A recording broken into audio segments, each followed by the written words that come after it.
What is happening, people, and welcome back to another one of these weekly shows every Monday, 8 p.m. live on YouTube. Today, I'm joined by four fabulous guests, three of them with me now. Firstly, Sonny, how you doing? I'm doing well. I mean, I was hoping, we've had this booked in for a while. I was hoping it was going to be after a win, but alas, it is what it is. But I did miss the game, actually. I will say that. I missed the game because I was watching Neo at the O2. And to quote one of his songs, I was a bit mad after seeing that scoreline. Well, from a Spurs point of view, you didn't miss much, so maybe you called that right, but maybe not in terms of coming on. But you can blame me for that because I gave you the date. Also, Justin, obviously pretty much regular on the show now. How you doing, mate? Yeah, not too bad. I'm going to be brutally honest. I've been better, and with that, no disrespect to Barney, I wish I wasn't seeing him today under these circumstances. I'd have preferred it to be the other way around, but hopefully he won't hold it against me. But no, as I said, I think there's been some interesting things, come out afterwards. Obviously, his press conference, things like that. So it'd be interesting to get into those, definitely. Absolutely. And Mark, how you doing? Yeah, not too bad. Not too bad. Thank you. Good. It's nice to have you on. And Fulham fan Barney, I thought, I called it right with bringing you on. I thought, we're going to win this. I'll be able to rub it in, but that massively backfired. But how you been doing? I'm good, mate. Good. I think we both got our predictions really bad there. But yeah, I'm looking forward to cracking on with it and talking about Spurs and Fulham. Yeah, we absolutely did get that wrong. Big up everyone listening live on YouTube. Big up Jay, who's in there over an hour early. So big up. That's absolute commitment. Big up Travis in the chat as well, regular on the show. So if you are listening live on YouTube, don't forget to smash that subscribe button. It's free to do so. If you like what you're seeing as well, smash the like button. Get involved in the comments. Put your questions in the chat. Any comments, we get some towards the end of the show as well. If you are listening on a podcast platform, your Spotify is your Amazon Music. So don't forget to give us a follow and 5-star review. And also, I'm proud to say that every Tuesday, 7 p.m. from now on, Newcastle fan and content creator John Sinclair will be hosting a weekly show on the channel and be joined by different guests from different clubs to host a Premier League show, and also be doing the same with someone else on a Wednesday. So the channel is reaching out to people all around the Premier League. So there'll be a lot more content to come on top of whatever we already do. But let's crack straight into it. Sonny, I'm going to come to you first. Thinking back before that, what I call Fulham disaster. What were your thoughts on the lineup? Because obviously it's easy to sit here now and go, yeah, that was wrong. But at the time, what did you make of it? I mean, I thought it was pretty promising because it was pretty much the same lineup that faced Villa, apart from Mickey van der Ven was out and Dragerson was back in. So, seeing that lineup, I was happy, I was hopeful. But yeah, it's sort of, the thing is, we can't say it backfired because that is our strongest team. That team has played against the likes of Wolves and Villa and struggled to break them down. But there's a lot of question marks over this Fulham result because, it wasn't so much us being frustrated in the sense of a low block and that sort of thing. It was Fulham just outclassed us. And I said in one of my videos, it was a masterclass from Fulham, but also it was a disaster class from Spurs. But a lot of people said, well, you can't have both of them in the same game. And I thought, well, you can, because I want to salute Fulham for, playing how they did. They seem to be our bogey team this year with, kicking us out of the Carabao Cup as well. But it just wasn't Spurs' day at the office. And what are we now? 48, 72 hours on from that. I still can't sort of put my finger on where the issue has come from. And, Andrew said a lot of thing in the press about long-term projects, and I believe everything he says. But I looked at that lineup and I thought, this is a good team. This is our strongest team. But maybe the question marks now are about Son. Can actually Son play through the middle? I prefer him personally on the wing. I don't think he's physical enough to play through the middle against teams like Fulham who could bully him off the ball. Yeah, no, absolutely. Thank you very much, Sonny. Justin, coming to you. What were your thoughts on the lineup? Is it what you expected? Obviously, pretty much an unchanged team apart from Dragerson. Obviously, coming in the false change for Van der Ven. Obviously, 4-0 6 days ago against Aston Villa win. Why would you change anything, right? Pretty much, as I said, I think that was a team who was expected. I think also Ange made it pretty clear, in his press conference leading up to it, that he'd said that, when you're talking about, their draft,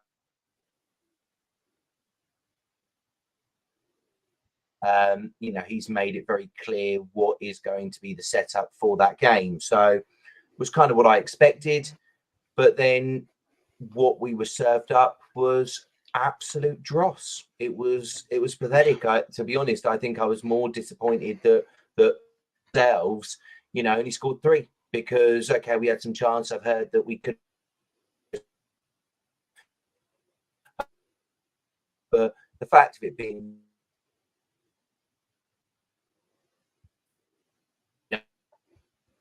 was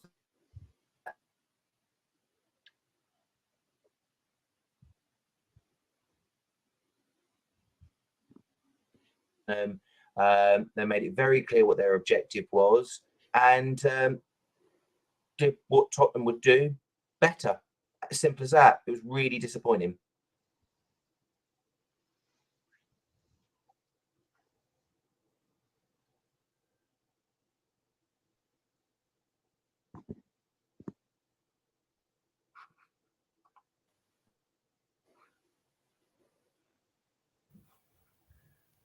Yeah, absolutely. Thank you very much, Justin. Sorry for my Wi-Fi issues there, but That's Mark, right.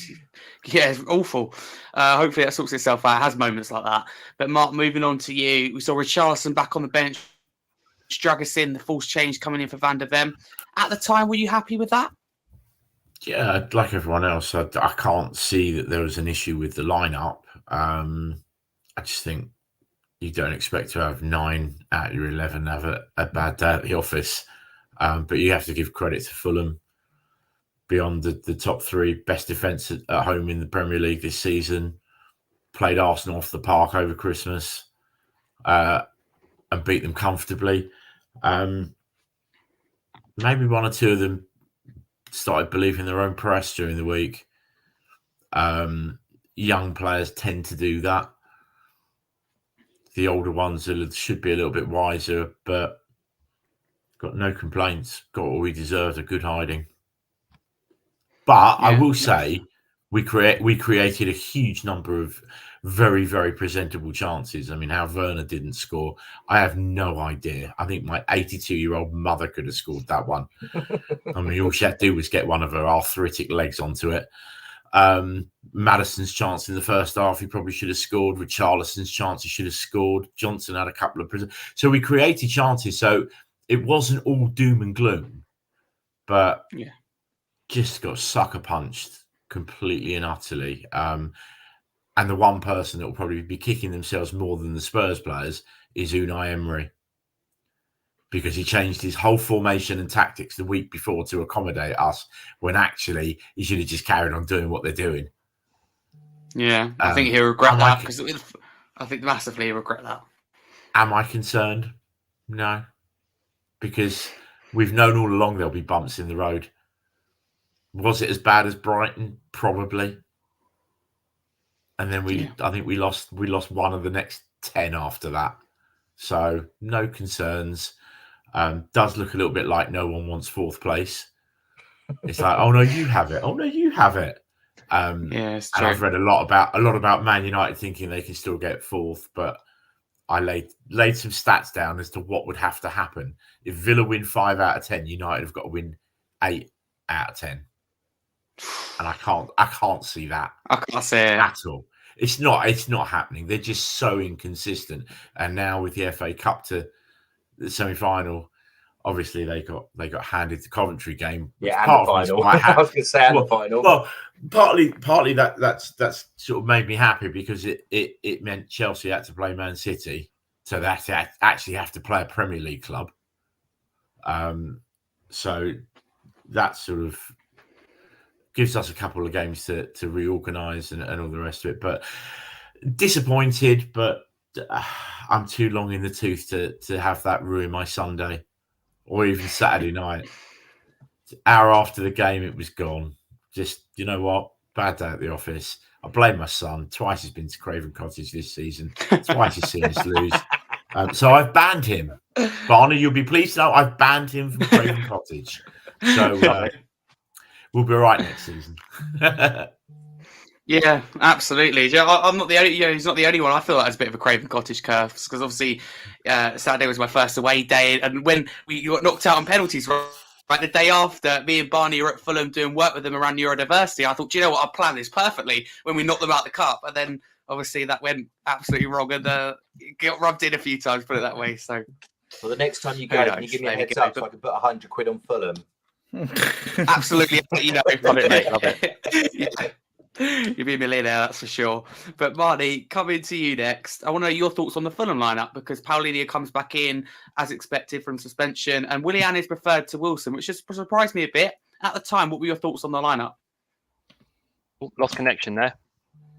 Oh, let me say again. What were your thoughts on the Fulham lineup at the time? Because obviously you had Willian come in for Wilson, we had Paulinho come back in. Any surprises?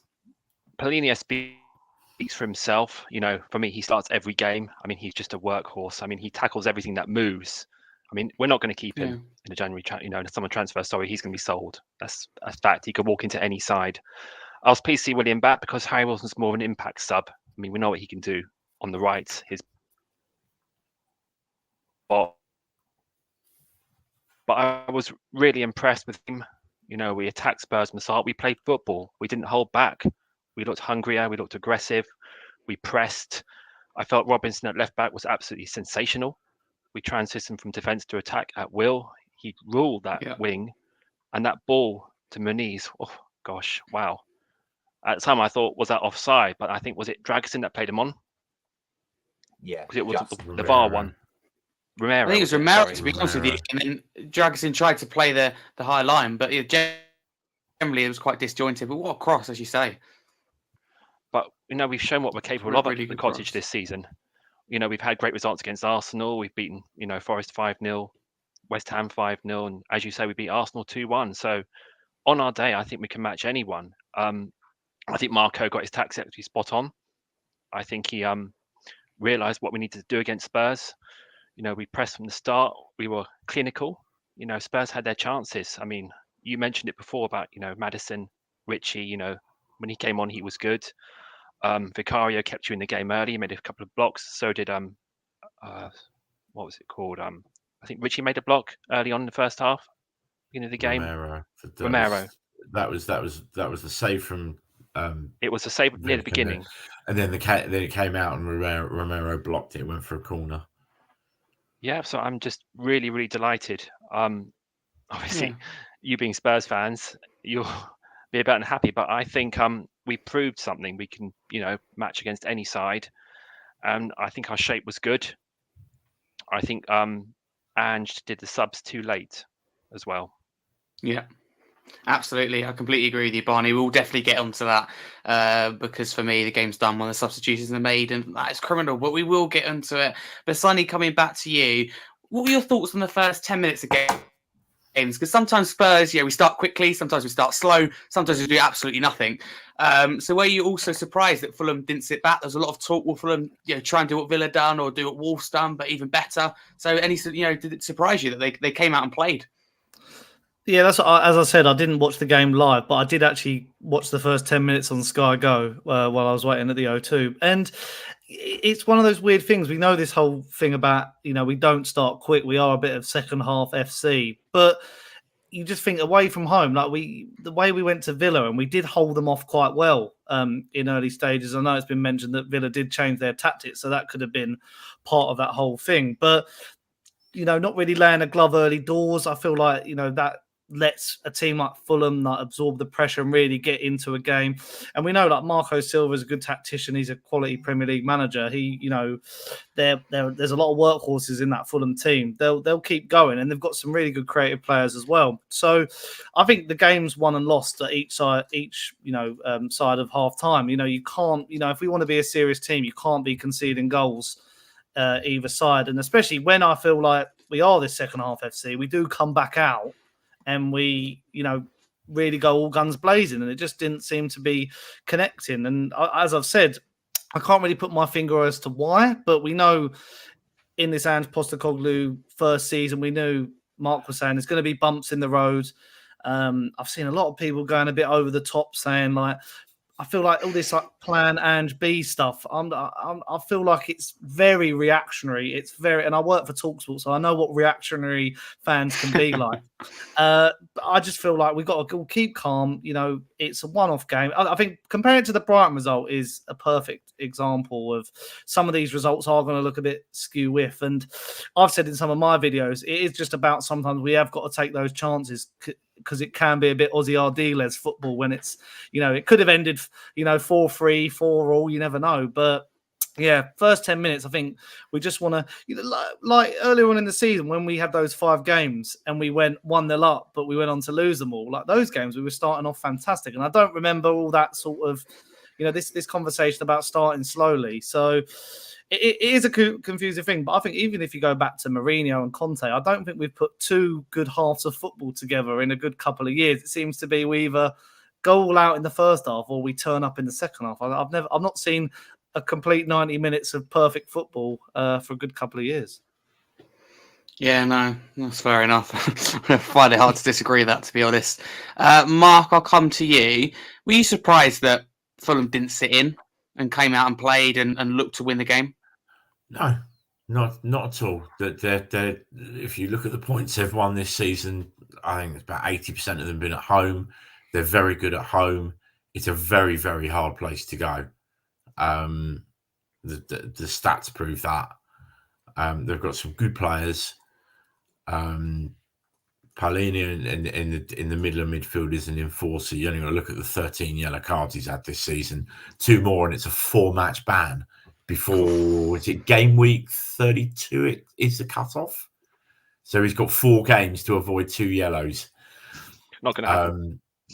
Well, unless Marco Silva sort of just, if he gets 1 more, then he might have to leave him out and rest him, which is not going to ruin Fulham's season. I mean, only a point behind Chelsea. Exactly. I mean, that's how the once mighty have fallen. But I wasn't surprised in the slightest.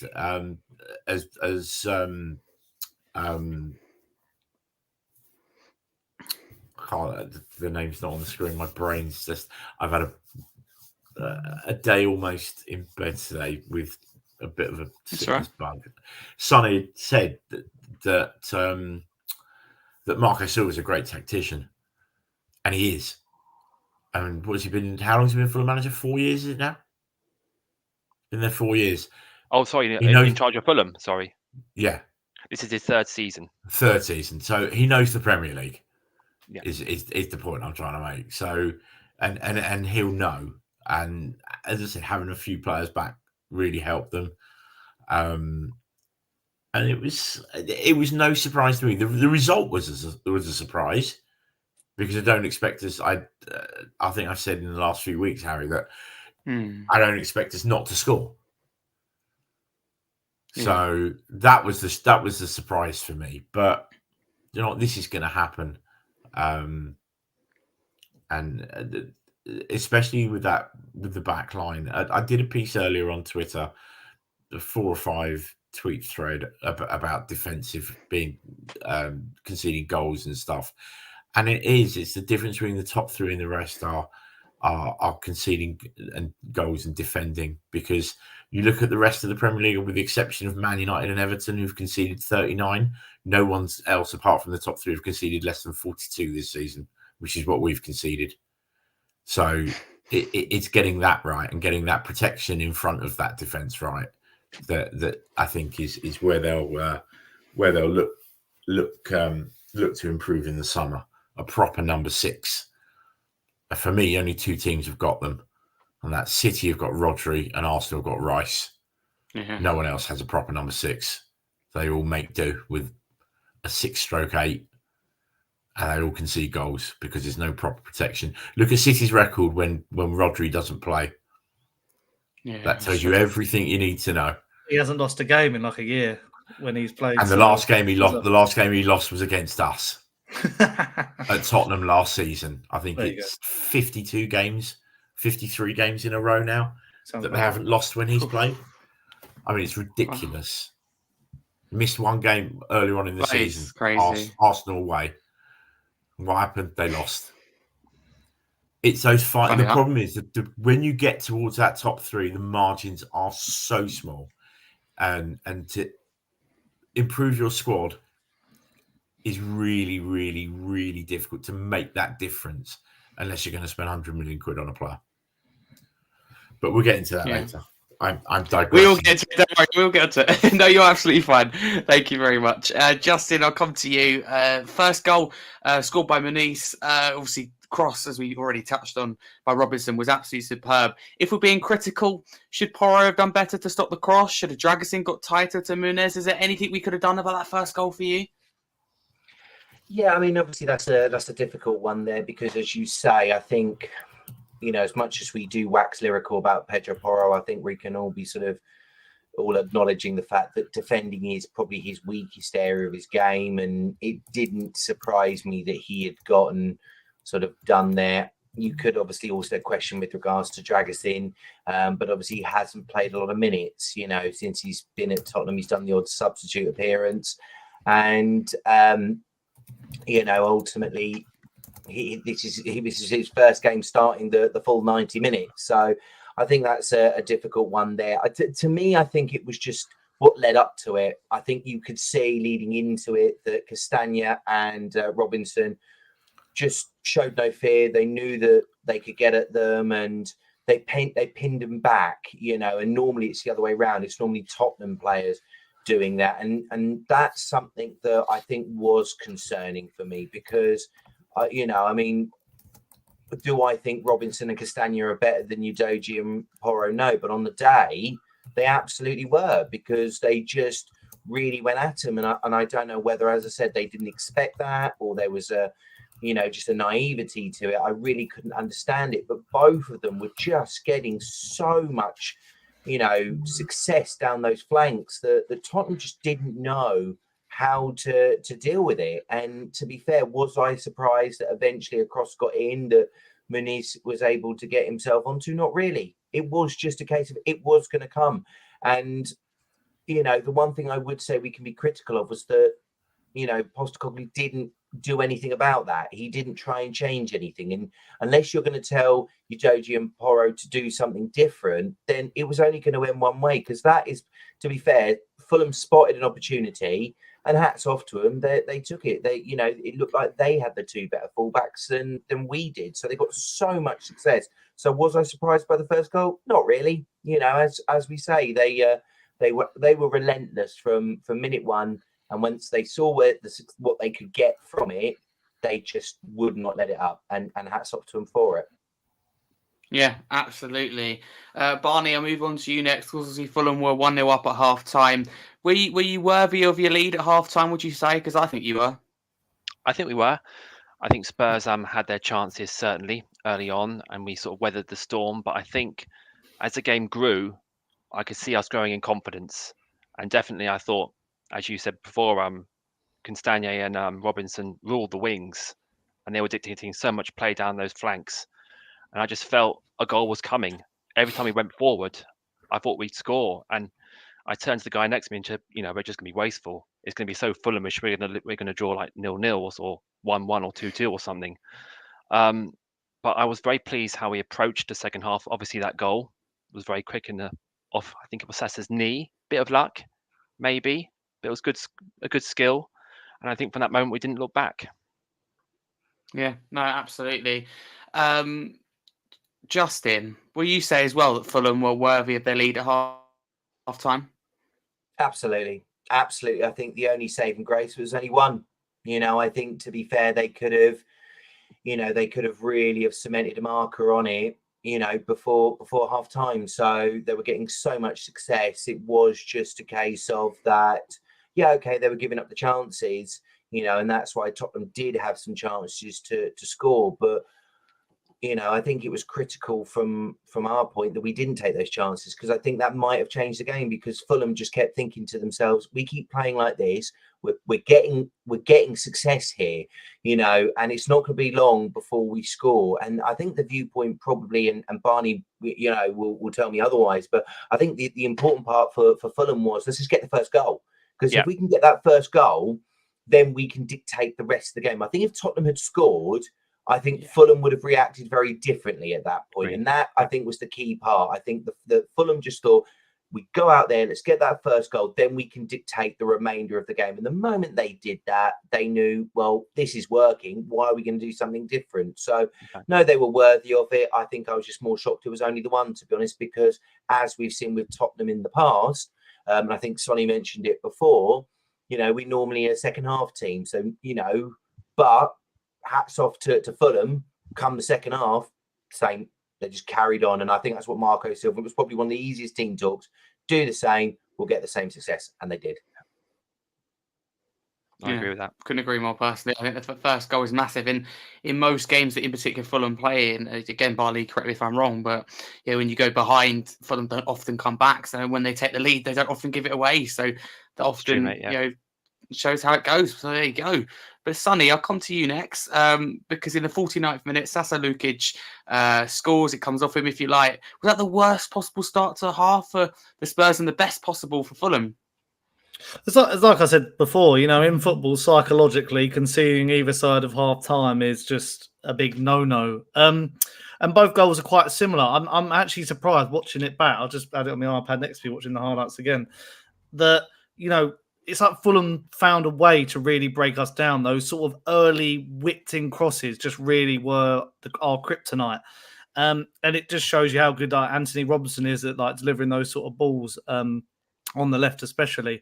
And, it is one of those goals as well. You got to think, has he meant it? Has it deflected off his knee sort of thing? But at the end of the day, it's a goal. It's gone in the back of the net. You could question, the defensive line, and that is how we're going to play. So we've got to get used to that. But, stop the cross early, get tighter to your man. I feel like all three goals are very similar in the sense of people losing their men. And, we'll probably get onto the third goal and set pieces, and that's a whole different story for us this season. But these early crosses, I feel like I'm thinking Luton. I'm thinking Doherty. I think their fullback. He's got a lot of assists this season for these sort of crosses. So we've got to, again, it's another thing that Andrew's got to get back out on that training ground. And, he stopped the Vicario bullying. He's now got to stop these whipped-in crosses. But fair play to Fulham. If you're going to find a way to beat a team like that, it was perfect.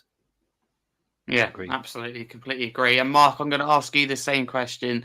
Do you think it was the worst possible start to the half for Spurs? And obviously, again, the best possible start for Fulham. Yeah.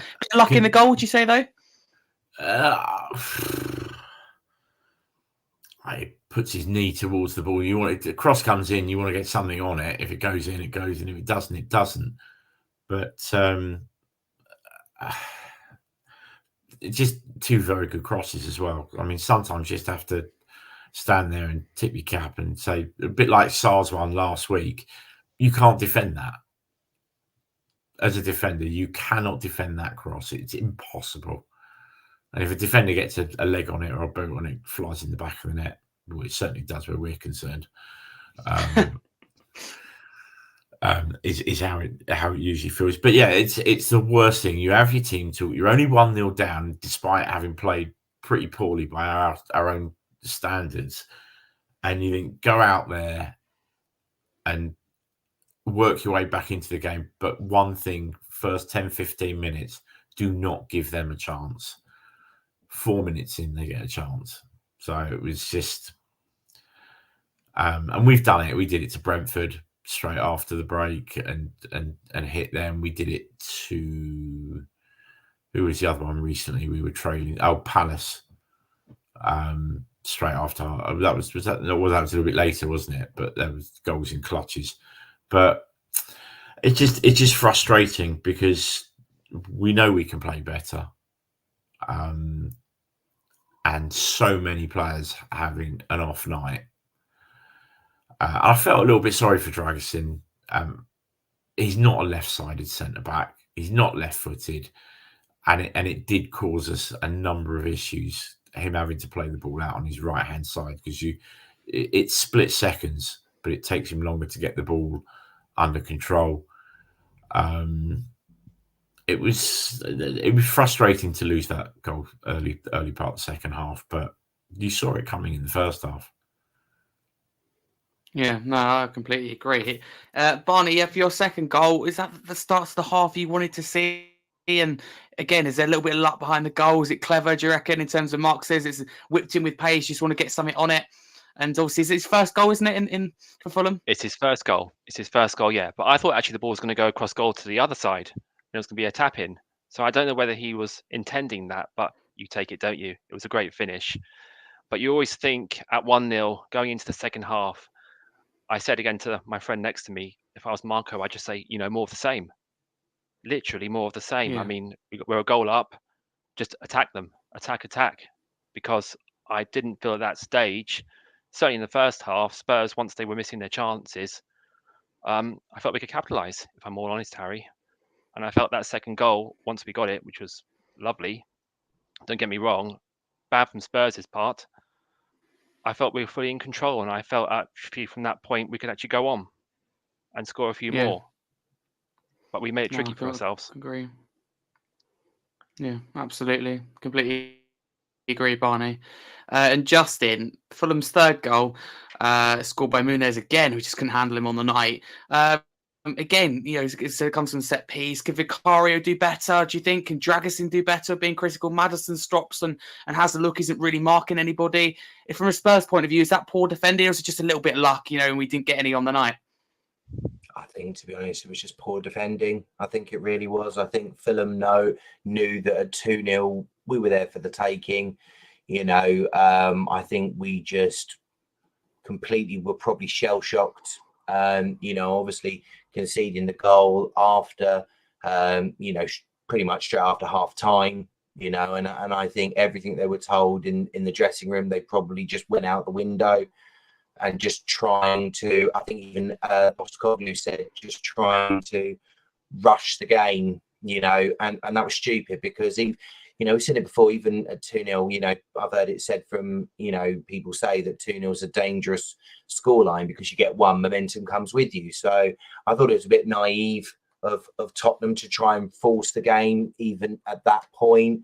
And literally Fulham were just like, okay, we'll wait. We're the ones that are 2-0 up. You're the ones that are desperate. And then bang, and then 3. And then by that point, it was game over because, as I said, there just didn't seem any cohesion in terms of the plan and sticking to what they'd have been told. Because Postecoglou said, look, we seem to do better in the second half. Let's stay in this game. Let's try and keep it 1-0. Let's find our shape. Let's let Fulham start to get nervous. Let's let them think, oh, hang on, where do we go? Do we go for 2-0 or do we stick with 1 and try and ride it out and try and get the win on that? But we didn't. We just tried to rush the game. Obviously they got the second and then they, we thought, oh, we got to get back in this game quickly. Even then you're like, well, maybe if we just try and settle a bit, try and get ourselves in the center. No, they got 3. And by that point, game over. Thank you very much. We might as well have saved everybody a time so they can get home early, shake hands. Thank you very much. Yeah, do you know, I completely agree with that, Justin. You use a really key word there, rushed. There's at times for me, Palace, but in particular Wolves, where we just played too slow and we weren't looking to break them down. Fulham, who came at us, the time we need a little bit more composure. Everything we done was rushed. There was a complete lack of that. Absolutely was. It was like we're 2-0 down. We've got to get back to 2-1 within the next 30 seconds. No, you don't. Just take your time to maybe take a bit of the sting out of the game, and I think they just tried to, because they had basically panicked the, for the second goal, they were like, oh my God, this has gone horribly wrong. We need to now rush this and get back in quickly. And sure enough, Fulham just waited, bang, 3-0. Thank you very much. Exactly. Yeah, we were patient. Absolutely. It's everyone as well that was just lacking composure. Like Porro was doing like these balls over the top that just weren't working. It's clear to see. Fulham were winning that battle, so I just don't know why we kept doing it. But Sonny, I think you wanted to touch on that third goal scored by Muniz, his second on the night. Anything Tottenham can do better? Because for me, I don't necessarily point it on an individual, but it's a bit scrappy. It's poor. Surely we should get rid of it. Considering we had one of the best goal scorers in Premier League history, who loved, being around that back post. But the fact, like Muniz is in such good golden form, and he's just on his own. I've just watched it, as I said, watched it back again. You got Udogie standing there, you got Basuma standing there, just not reactionary from a corner, and to allow Bassi to take that shot off as well. Like, a ball should not be landing at the feet of anyone from a corner. It needs to be cleared straight away. And I just think defensively from set pieces, I mentioned it earlier, we've really got to work on them because it's just quite poor, considering like we're quite a big side, like aerially. You'd think we'd have not an issue with this sort of thing. And as I said, we had the problem with Vicario, and we put a man between him and the attacker. So yeah, it's just a strange one, really. It's because I'd like to say there were 3 scrappy goals defensively, but that would be taking a bit of it away from Fulham. But just good poacher's instincts from Muniz. Watching that, I think Fulham have got a gem there to replace Mitrovic. It's a shame some of our scouts didn't find him. Definite replacement for him. Yeah. He's doing very well at the moment. He certainly is. Should have listened to you, Barney, when you said put him in the FPL team. I was like, no, I'm going to captain Son this week. But maybe we should go with gut feeling over the heart. But there we go. Mark, I'll come to you. This bit I really want to touch on. I think it'll be a big talking point. Because in the 66th minute, finally, after being 3-0 down, and for me, the game completely over, we saw the substitutions and we saw 3. We saw Højbjerg, Werner and Bentancur all come on. Should the change? I mean, and again, it's easy to sit here now and go that it should have been done earlier. But generally, do you think it should have happened earlier? And 3-0, the game's done, right? Yeah, I thought he should have made changes when the second one went in.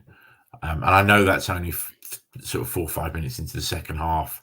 Maybe wait a couple of minutes and see how they settle. And they just didn't settle.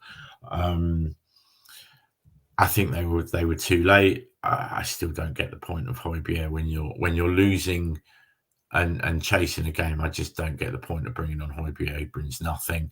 Great to bring on at Villa Park with 20 minutes to go, 15 minutes to go, and you're 2-0 up. Yeah. And you want to see the game out. He's been fantastic at that all season. Yeah. But bit of a head scratcher on that one. I love Kulusevski. I think he just brings a different dynamic to the team. But I see all these stats that he runs more than anyone else in the team. His match stats are incredible. But to me, he's cost us goals this season because he's been lazy. Everton away, he gave away the free kick that Everton equalised from because he was lazy. He couldn't be bothered to get back, so he just hung out a leg. Yeah. Committed the foul. And I wonder whether just to take him out for a couple of weeks, just change it up a little bit. Maybe play Werner on the right, and Johnson on the left, or Johnson on the right and Werner on the left, Sonny on the left, with Richie up right. I don't know. I mean, the good thing is Richarlison's not meeting up with the Brazil squad this time because he literally had 10 minutes back from injury. So I think he was left out of the Brazil squad. So he's got a couple of weeks to get his fitness up to scratch and up to speed. And there's a couple of others that are not. Obviously, Van der Ven's not going off on international duty. I can't see a Doggy or Vicario playing much. Can't see Maddison playing much. Although there was a little scare. I think Kane's got an injury, ankle injury. The reports in Germany that he... See, we could have tried that over the last 10 years and Southgate would have insisted on playing him even when he was on crutches. But Munich say he's injured, then we have to believe them. A little bit frustrating. To go back to your original point, I think the substitutions were too late and a bit bizarre. Certainly the Højbjerg one.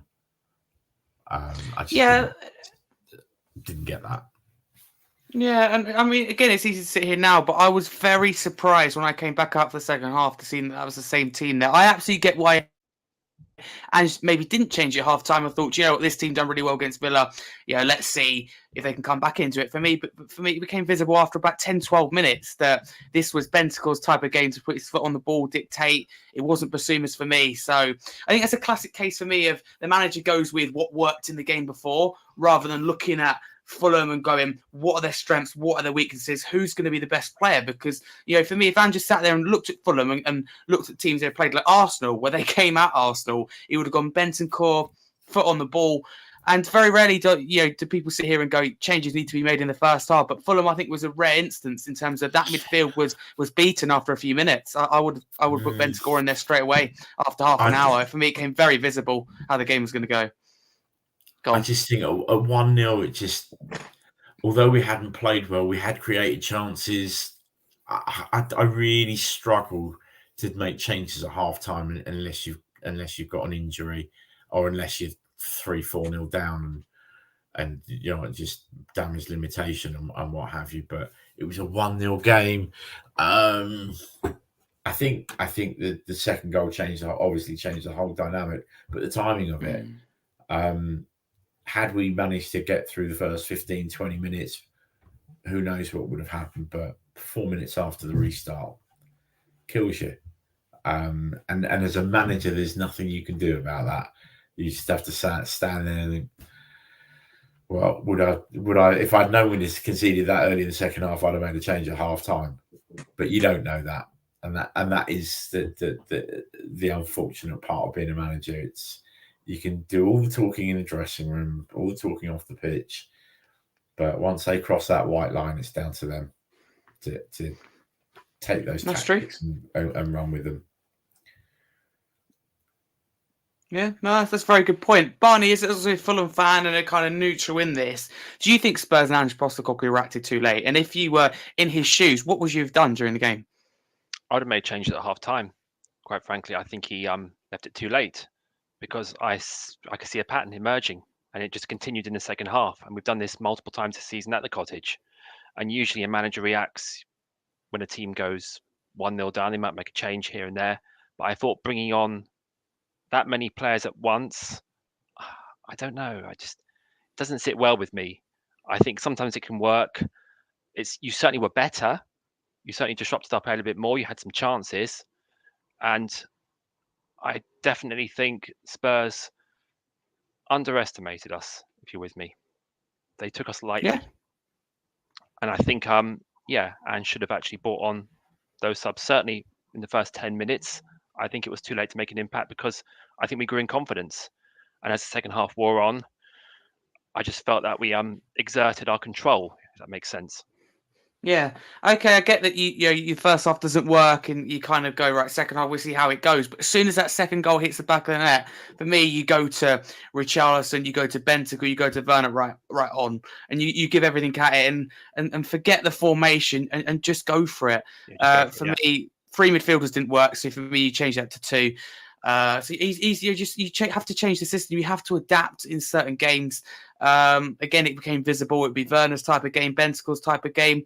Mark says, don't get Højbjerg. I often don't when we're losing, but at the same time, the game lacked control. Højbjerg has that experience, and ultimately, 3-0 down, those substitutions were made. We for me, dictated right until the very end, and were unlucky not to score. Of course, Fulham should have scored a lot more in the game, but those final 15, 20 minutes, if you like, if not more, were all Tottenham. But Sonny, what do you make of Ange Postecoglou's changes? Because I think they're the right changes for me. Should they have come earlier? If so, how early? I mean, Conte used to do late subs as well, and Mourinho. It seems to be a thing. But I think Mark makes some good points. It is, at 1-0, you think, do you change it at half time? Probably not. I mean, Sarr has been one of our best midfielders. Maddison's our best creator. Basuma is our best 6. That is probably our strongest midfielder at current. Bentancur, I have to disagree. Since the Manchester United game, I feel like in cameos he has been quite poor. I agree with that. Not good at passing out. So I still don't think he's technically 100% fit. So I think that's the reason he struggled in recent games. But when it goes 2-0, I think then you've got to start making some changes around like the 55th, 60th minute, because the longer it goes on, the game's getting away from you. And in an away tie, I think it's the wrong changes as well. I was just looking there. I think, bringing the Celso on, I don't think that's the right answer. Maybe bringing on Timo earlier and move it, maybe that would have been an option, because I don't think Brennan Johnson was getting much joy in the side, or Kulusevski. Maybe, as the game goes on, you want to introduce some more pace, like stretch that Fulham back line a bit more. But I just feel it's a strange one, because I feel like, there has been times this season where Ange has done the right substitutes at the right time. I'm thinking Brennan Johnson in the Brighton game. So it's hard for me to sit here and moan it one way and then praise it the other way. It's, you know, it's sort of an easy stick to hit and with. But he must see it from, you know, a certain point of view, and he thinks maybe we've still got a foothold. And then, you know, a goal goes in like it did, and it does sort of change the dynamic. You know, these managers have probably got plans for how the game is going to go in their head, and then if something goes against, against them, then they've got to sort of throw that all out the window and start again. Yeah. Absolutely, who'd want to be a manager? Hey, and Justin, I want to bring you in on this. Again, like I've said to all of the guys, it's easy to sit here now and say what you would change. But if you could change it, what would you have done? And substitutions too late for you? I think it's a tough one, and the only reason that I say that, because I've seen a lot of people say about they should have made changes, but I think there's certain things we've got to look at context here. The first one is obviously, you know, Fulham were very clever in their approach. I think there needs to be a lot of credit was given to that, because the game was done come 60 minutes, really, you know. And I get what Sonny was saying about making those changes 55, 60 minutes, but obviously at that point, Fulham were 3-0 up anyway. So it's not like Fulham had scored in the 75th minute or the 80th minute to make it through. It was by 61 minutes. So, and I think the difficulty also is the fact that, you know, as we've seen in games, and obviously he will have seen it, that this team in the second half decimated Villa, right? Let's not forget that they scored 4 in one half. It wasn't a case they did it over 2 halves, they did it in one half. So he probably would have looked at that and thought, well, actually, you know, they'll get back into this. Even at 2, he might have thought, okay, look, you know, they're going to come back into it. I think we all did. You know, let's be honest. We sort of said at the beginning of this was our best starting 11. And it turned out that they just were humiliated by a much better team. But one thing I think I know we'll probably come on to later on is obviously we talk about changes and things like that. But if you look at the bench, the only changes that really I would have been comfortable making were Werner, who is he much better than Johnson? He's probably of the same level. Let's be realistic, you know, and I think there's better scope in terms of what Johnson will offer for the future. But I don't think Werner is much better. You know, Bentancur, obviously we've tried him in there and he's been a bit lackluster. So, you know, is it a case of that he's still getting back to match sharpness? Richarlison, I said I just don't feel that, you know, he's going to be the star number 9 that we need. And, you know, Højbjerg, you know, I tend to always think Højbjerg seems to do his best when the game's almost done. You know, if we're like 2-0, 3-0 or something like that up, you could bring on a Højbjerg to kind of shore it up. You know, I don't see him being able to make those changes. So I do sort of sit there and think, yes, in an ideal scenario, you would have made changes. But when you look at that bench, there isn't anything on there that I felt that, okay, you bring them on and they're going to make a big difference, particularly with how the game was going. You know, I think this is something that we're seeing with Tottenham, and we've seen so many times that our first 11 is generally our first 11. And then when you get into the substitutes, you're like, I'm not so sure, you know, and to be honest, looking at that bench, did I feel that, you know, that is what was needed to change the game in our favour? Not really. I thought that with any of them, I think Fulham would have just have carried on doing what they were doing and probably would have taken them to town. I do think, though, that one thing that we do need to address at some point, and whether that will be something that will be different come the summer, but is his changes, because you could argue, yeah, had he had perhaps better players on the bench, maybe he would have changed things at half time. But I think all of us agree here that even at half time, we probably still had the best 11 on the pitch. Yeah. No, I think you make good points, to be fair. But Justin, to stay with you, because Werner had a big chance when he came on, and Johnson did as well. Both that I think he's, you know, when luck goes your way, should both find the back of the net. So, you know, from that, did you just know at that point it just wasn't going to be our day? Well, I think, to be fair, you know, when you turn around and, as you say, you see the chances and you see them going to Johnson and Werner not being taken, you're almost not surprised. You know, those two in particular need probably about 2 or 3 or 4 chances to take that. And when you're in that position where you are, you know, 3-0 down and you're trying to get back, and you've just got to take them, you know, and I do feel that, if the club do decide, which I think they will turn around and make Werner's deal permanent. I think we're perhaps going to have to accept that, on that side, that is probably what we're going to have to do until Johnson hopefully, flourishes and becomes what we all hope he will do. But, am I surprised that those two missed those chances? Not really. I mean, we saw with the one-on-one, I think it was against Palace with Werner, when he literally should have just, buried that first time. You do sort of sit there and feel that you're not surprised that the likes of Johnson, the likes of Kulusevski, the likes of Werner are going to miss chances. They're not, I don't feel, clinical enough at this moment for moments like that in the game, but also in the season as a whole. And that is something that I do think needs to be addressed, particularly in the summer, if we're going to be serious about, and particularly following on from Postecoglou's comments of that actually, fourth isn't the aim. Fourth isn't a trophy. We need to be competing and being at the top. If that being the case, then are these players for it? I'm not so sure. Yeah, I think we could discuss, have an other podcast discussing that, to be fair. Yeah, it's a really interesting one. Only time will tell. But Barney, to come to you, because it did end 3-0 Fulham.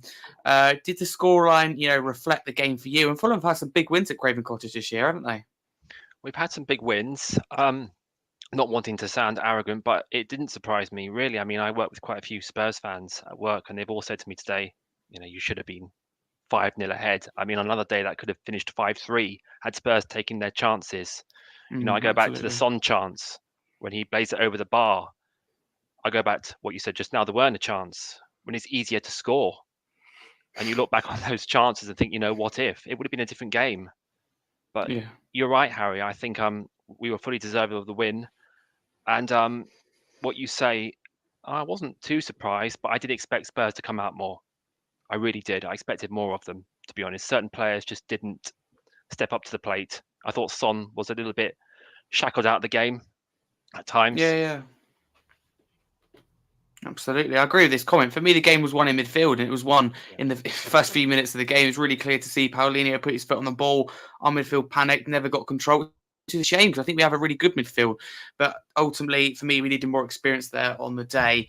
But again, the game goes past so quickly, it's easy to say. But Mark, for you, did the scoreline reflect the game? As Barney said, on another day we take our chances. Is it a different story? Yeah, I as much as Fulham deserved the win, as with every team, bar really the top three, you'll give up chances. It's whether or not you're clinical enough to take them. And we weren't. And I've been fighting with the idea of Son through the middle, and the problem is that you do lose a little bit of his creativity and his running and dragging defenders out the way when he doesn't play wide. He's a great finisher. I mean, the one he finished at Villa the week before, I fully expected when that ball fell to him for it to hit the roof of the net and for him to score. And I was shocked he didn't, because he's finishing in that first time sort of position is usually very, very good.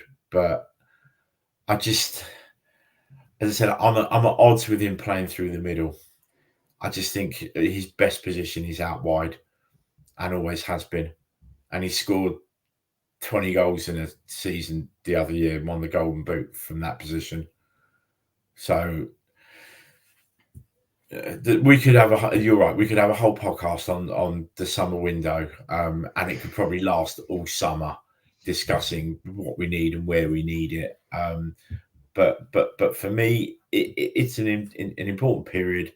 Fulham deserved the win. Had we got something out of the game, it would have been daylight robbery, and I'd have been phoning the police and reporting a robbery, because any points we had stolen from that game would have just been absolute wrong theft. It would have been wrong. I'd have taken them happily, as you do, but I just put it was a bad day at the office, and we didn't react to situations. We didn't just make changes earlier. There's so many things wrong with it that, you know, you just have to put it in the bin and move on to the next one. Luton at home. Absolutely. I think, you know, everyone's entitled to a bad day at the office. I think we all kind of sat here in agreement at the start of the season when Ange Postecoglou came in. He was talking about how we will get thumped, we'd get battered, and at times we're batter the opposition. We all accepted that. We all wanted this rebuild because we see the long term and what it looks like. And all the good things that comes about it, and it hopefully will for Tottenham Hotspur. So, but then they say fans go, this is unacceptable, and question Ange's future. So, you know, if you are one of them listening, please get behind Ange Postecoglou and the team. You're more entitled to your opinion, but at the end of the day, I think we can all agree that Ange is the right manager for Spurs. Whether, you know, he's the right manager for the Premier League, whether he can win things at Tottenham, I think it's a different story. But for me, those questions about his future, they're nowhere near from happening anytime soon. I think they're absolutely bonkers. But Sonny, I'll come to you. I want to know your thoughts on Dragusin and how he coped. Was he at fault for any of the goals for you? If you were to be picky, or, you know, generally, was he okay? I mean, I don't want to go in on him really, because I feel like he was chucked in at the deep end. You know, that is his first proper start really. In other games, he's come on in cameos and really shored up that defence. And it's. I mean, I'd rather have him than Eric Dyer. Let's just put it that way, Tottenham fans. Everyone thinking like that could have been Eric Dyer. And I've seen stuff. I've seen Henry Winter saying that Eric Dyer has transformed Bayern Munich, and I think that's a load of tosh. Absolutely silly saying that about that league. It's the most Bayern team we've seen for years. How can you say he's transformed them? Not even so far off the title race. I just feel like they need to watch Wolves away to see what Eric Dyer is really like. But no, back to Dragusin. Yeah, there's some instances there, but at the end of the day, he's a young player. He's still learning, playing on the wrong side. Someone mentioned that earlier. He's not left-footed. And also the problem we have is Mickey van der Ven is such a Rolls Royce. It's hard to emulate that, especially when he's so quick as well, and Dragusin isn't as quick. But you know, I think Dragusin's more like he's a good passer, and it's just about, you know, learning the whole back line situation. You know, we've seen how Romero's improved this season under Ange Postecoglou's tenure. It's going to take time for Dragusin as well. I feel like there's not much to really. I don't want to slate him at all. I think it's bad to, like, you know, hang out players to dry and pick one player in particular. You know, the crosses sort of come from the fullbacks as much as him as well. You know, he could have got tighter. He might have got distracted by Fulham's movement in the area. But I think all in all, the goals are not one person's in particular. It's a joint effort. Absolutely a collective thing. I wouldn't. Again, I completely agree with you. Justin, what were your thoughts on Dragusin? And for you, is it one of those rare cases in football where you can see 3 goals, but the defence isn't the problem? Because for me, it is that rare occasion. No, I think to be fair, I think at the end of the day, you know, even if the up top doesn't play well and the middle doesn't play well, I think, you know, you can still be defensively solid enough to not concede 3 goals. You can maybe get away with 1.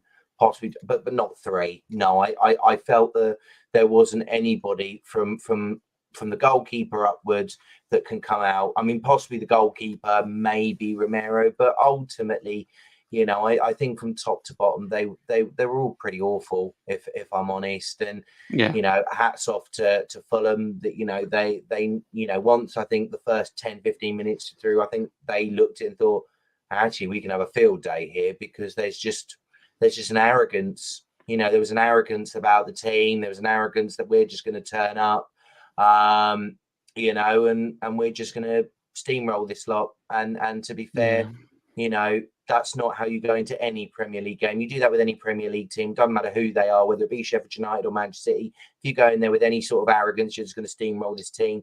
You're going to get what you deserve. And to be fair, Tottenham got exactly what they deserved. Yeah, I think we did. I think we turned up, as you say, with the wrong attitude, the wrong mindset, and just didn't look ready for it. And did you see that 6 days ago where I sat there going, "Wow, I didn't see that coming. I thought this would be the game that we lose. You know, we haven't got battered for a while. This will be the one."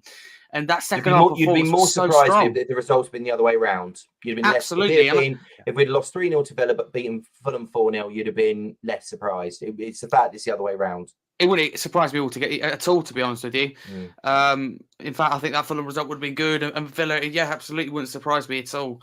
I know Villa were leggy, etc., but I thought we were absolutely exceptional and didn't allow them anything to get back into the game.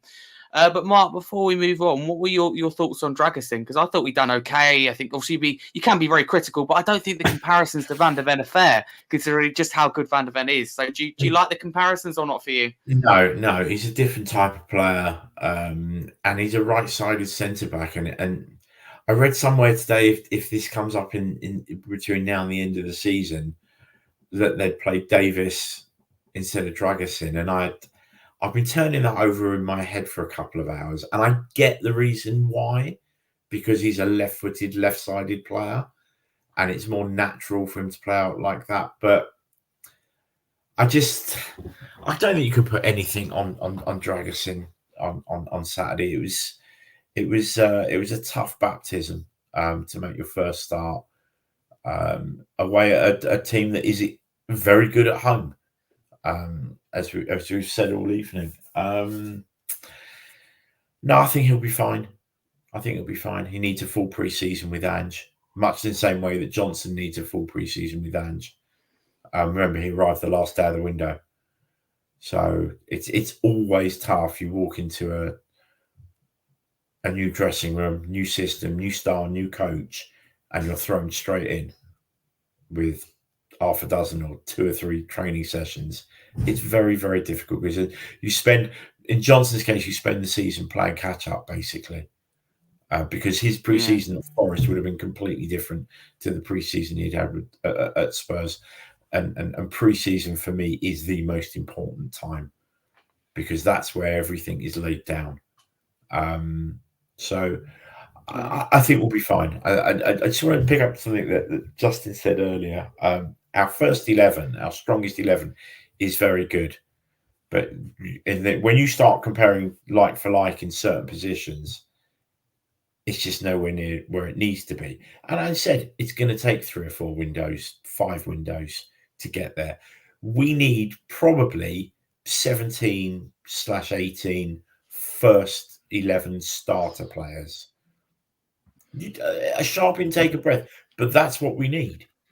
You want to compete with Arsenal, City, and Liverpool because that's what they have. You want to compete. That's what it's got to be. You need to improve those replacements. So I agree with you, but I think what we've done in two windows in some areas. No, it was never going to be done in 2 windows. Never. What we've done in 2 windows actually is way more than I expected. Yeah, I agree. Way more. I mean, we've signed 2 centre backs. Yeah. I mean, that's a bonus, having not signed one for about 5 years, apart from Rivera, of course. Yeah, Rivera is the exception. I some of the overreaction and knee jerk. I mean, I didn't even look at social media Saturday night because there was just no point. And I had a little read through yesterday, and some of it is just, I mean, you just wonder if people actually understand football. Or if they actually believe what they're saying, I think, to be honest. It's all banter. Yeah, someone commented on one of my videos saying, you need to go for a more negative style. And I said, have you watched us over the last 5 years? Have you had your eyes shut? It's been torrid. Honestly, don't get me started. I'm gonna go off on a rant if I go on that. Again, we can have an whole different podcast for what people say on social media and also things that people come out with. We need a couple of hours for that. But Barney, I don't want to take anything away from Fulham, as bad as I think Tottenham were. So just how good, were Fulham in your eyes? And if you had to choose a player of the match, who would it be? Anthony Robinson, without a shadow of a doubt. He's been completely dominant. Okay. He's really come on leaps and bounds. He's got some unfair press from Fulham fans. They slated him a bit. But his work ethic, his attitude, his positioning, his just willingness just to sort of get on with the game and just make himself available to his teammates, if that makes sense. And just, he's good at defense and he's a great left back. But what I really love about him is he can transition to attack and his assist. I mean, he's good at that. He's proved what he can do. And I think he links up very well with the front 3. We got a great team. And I have no hesitation in giving him player of the match. Outstanding. absolutely outstanding. Absolutely. And before we get on to the questions that people put forward to the podcast, we do FBL update and preview the next couple of games. I want to discuss season ticket prices. Obviously, you've got a Fulham fan as well who will be able to share this with season ticket prices. Because the club announced plans this month to raise season ticket prices by 6% and also scrap senior concessions. So, Sonny, I come to you first. Obviously, you haven't been on the podcast since we discussed this your first time, I believe. So, what are your thoughts on that? Yeah, the club's plans to raise the season ticket prices by 6%. Is that right? Is it excessive? But is the main problem senior concessions here? I mean, I'm not a season ticket holder. I only get my tickets through two separate mates who they're season ticket holders, and if their dads or brother can't go, they give me their ticket. So it affects them, and I think it's cheeky in the sense of, Levy in particular. I've done a lot of videos this year about, is Levy changing? Is he he's taking a step back, all that sort of stuff. But this is the Levy of old. He sees the teams doing well. He seems the morale's gone up around the club, and that's when he's striking while the iron's hot, per se. He's gone, right, let's do it now. Let's see what we can do here. Because there's not as many protests anymore. There's not as many, like the boos. It got very toxic at stages last year in that stadium. But he seems to have done it now, and it's quite a dramatic jump because he throws it, and like some teams have gone up like 2%, but this is like a full 6% rise, which it is pricing out certain individuals in football. You look at it as a day out. It's a couple £100 day out when you take ticket, food, program, shop if you've got young children, if you all that sort of stuff, beers if you're partial to that. So yeah, it's becoming a problem in football. When you look at like how it is in Germany with like certain there's can't think of the term, not a freeze, but like they've like sort of barriered it at a certain price. And like certain, like for away fans as well, I don't think they pay more than like a certain amount, like, no more than like 50 euros, 40 euros, maybe not even that much. So I do think it is one of those things where, especially in the sense of the revenue streams that the football club has, with the stadium tours they put on, the concerts, the all that, the go-karting and all that sort of thing. There is a lot of revenue streams coming into that football club. So I feel like putting the ticket prices up as well is quite cheeky from the club. But, if they want to, they'll say, to fund this new team, and they'll give all this spiel of like, rising costs and all that sort of stuff and paying off the stadium. So yeah, personally, I think I keep saying cheeky. And they've done it at a time where, and the problem is, it's a take it or leave it scenario. If you hand your season ticket in, someone will take it off you. And the waiting list, I know, is long up and down the country. Arsenal fans waiting 20 years for season tickets, for example. It is ridiculous. Yeah, it is crazy. And I think, although I don't support or agree with the 6% increase, I do think it's a issue we'll get onto, or come to Barney last, is a general football issue. We've seen Fulham and Arsenal do it already this season. So I do think it's a general football thing, but I get what people say in terms of the money that the club create from like non-footballing events, why they're raising the prices. But Justin, I'll come to you. Also, we did discuss it, didn't we, on last week's show? I want to know, has your thoughts changed since then? Has still senior concessions the problem? And is it too late to be reversed? Is it too late to do the right thing? No, I think that moment is past. I think the problem the club now has is we're seeing what the supporters trust seem to be doing, which is just putting angry letter after angry tweet after speaking to somebody else about an angry letter and an angry tweet. If there was a customer service department at Tottenham Hotspur Football Club, I can imagine the supporters trust would have rung them up, and told them what it was worth and this, that, and the other. All they seem to be doing is collating information about how it is hurting a lot of people, but not really with much substance. So I think the club know that it's past. I think what has to though happen is, and I get kind of why, and and we sort of alluded to it. We sort of said this is perhaps why Postecoglou said that top four shouldn't be the be all and end all, because I don't think, as Sonny rightly said, they've got so many revenue streams. I don't think there should be any excuses. Yes, okay, top four just gives you a bit more to go and get maybe the bigger player or things like that, but that should already be sort of put in for. And if all the big clubs, as Barney will probably know, are now looking at this FFP and going, oh, I don't really like that. So what we're going to do now is we're going to, moan at the Premier League to change it to 75% of turnover or 80% of turnover, 85% of turnover. Then, as he'll know from the numbers, that's going to screw the likes of Fulham. And is going to reap the rewards of Tottenham, who, as we saw, the revenue stream is about 550 million. So 80% of that is a pretty penny, and I'm not being big-headed, but Fulham would dream of having that sort of money or that revenue sort of streams with regards to that. So no, I don't think it would. I think if the club did it, it would be seen more as a cop out really than anything else. I think what needs to happen now is that in the summer, regardless of top four or not, they need to go big, because they can't keep buying old potential and then never using them, or we've seen a player from Burnley who had a semi-decent season, so we'll get him in, or someone like that. It needs to be star quality players that, as Mark rightly said, you need to have 17 or 18 ready-made players that if somebody's having a rubbish game, sorry, off you come. He'll come on, because if you're not going to do it, he'll do it, and he will do it better, and you will then be on the bench for the next 2-3 games, rather than the players probably looking at it as we did that first 11, looked at themselves and went, I don't need to really worry about the bench, because if I have a stinker, there's not really anyone else that's going to come on that's really going to take my place. If you look at it, the only two that we could probably say that are in that category at the moment is Bentancur and possibly Werner because of Johnson. But outside of that, there's nobody else on that bench.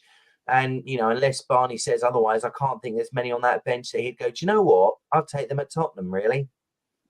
I agree. Yeah. There's not no, spot on, mate. No, spot see, on. there we go. No, he's not. He's not sitting there going, oh, that Celso. I'll have some of him. No chance. He's not looking at Emerson Royal or Ben Davies and going, yep, he'll improve Fulham. And that is where, I think the fans will accept it if they go big.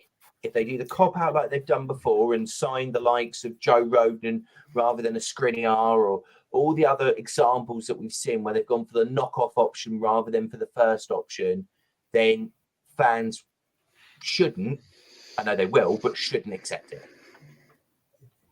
Okay. Thank you very much, Justin. Mark, Barney, can I interest you in a slightly overweight French midfielder? Go on then. Tiny and Ndombele. Well, we might need a midfielder at this rate. Pelini goes. You can wedge him if he gets any bigger. If he's asked, his backside gets any. Sorry, Harry, gets any bigger. You can wedge him in the goal, and you wouldn't need Leno. I mean, Leno is. The only problem is that you'll have to pay him a fortune, and your canteen bill will go through the roof. Can't be a clean sheet. Sorry. No, that was funny. When you were saying that, I was thinking we've got to be able to get rid of him somewhere. 10 million, Barney, you can have him. 1 year left on his contract, 12.5 million quid in wages. If we can get 8 to 10 million for him, we've got to get rid of him in the summer, because it saves that 12 million in wages for that last year of his contract. I think I'll pass. It's all right. Yeah. Oh, swap deal with Palhinha. Twist your arm a little. I'll get back to you on that. Oh, I don't think you will. That's a long way if you're getting back to him on that one. I won't hold my breath. I want to know whose idea it was to buy Ndombele and maybe even the same with Lo Celso, but I think our recruitment's improved since then. But Mark, I want to come to you, keeping on topic about their season ticket price rise and the concessions, because I know that obviously you were really annoyed by the concessions. It's not often you get annoyed by the club, but you were in this case. Have you've had time to kind of reflect, the weeks gone by. Your opinions remain the same. It's wrong. It should be reversed. And is it ever too late to do the right thing? In the words of Jose Mourinho, if I speak, I will be in trouble. The price rise. Look, we saw it coming. They increased the individual match day price tickets last summer, and they were going to put the season ticket prices up until the trust actually did something and stepped in and actually persuaded them not to. They done their job. Wait. Yeah, one thing.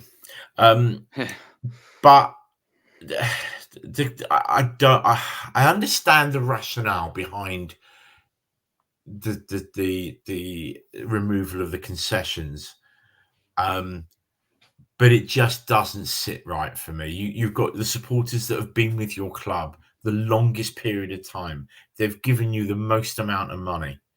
As I said to you, I did a little calculation: 48 years of being a season ticket holder, 10, 12 years through the 80s and 90s, where I did every single game home and away, Europe, my kids' tickets, all the merchandise.